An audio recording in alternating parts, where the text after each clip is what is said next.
அண்ணா பல்கலைக்கழக மாணவி பாலியல் துன்புறுத்தலுக்கு ஆளான நிலையில் அந்த மாணவிக்கு நடந்தது போன்று இனி யாருக்கும் நடக்கக்கூடாது என மக்களுக்கு விழிப்புணர்வை ஏற்படுத்தும் விதமாக அண்ணாமலை சாட்டையடி போராட்டம் நடத்தினார். இதைத் தொடர்ந்து அந்த விவகாரம் சிறிய கிராமம் வரையும் சென்று சேர்ந்தது.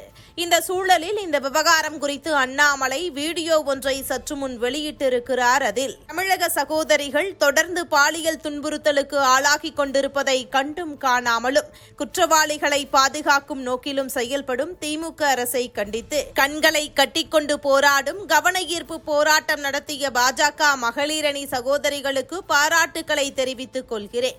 போராட்டம் நடத்த அனுமதி மறுப்பு, கைது நடவடிக்கை என்ற திமுக அரசின் அடக்குமுறைக்கு அஞ்ச மாட்டோம்.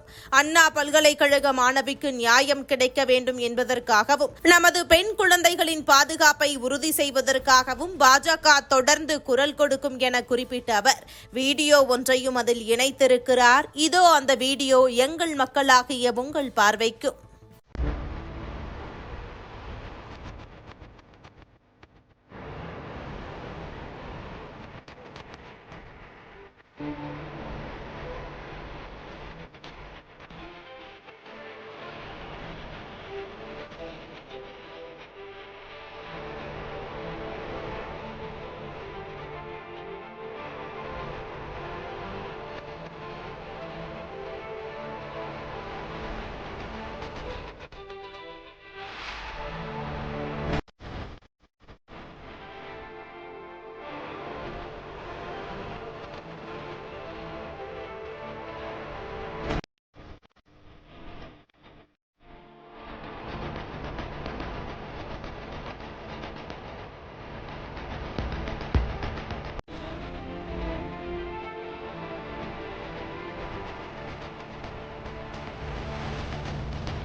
இதுபோன்ற முக்கிய நிகழ்வுகள், அரசியல் தகவல்களை ஆழமாக மாறுபட்ட கோணத்திலும் அறிந்து கொள்ள மறக்காமல் உங்கள் TNS24 டிஜிட்டல் பக்கத்தை பின்பற்றிக் கொள்ளவும்.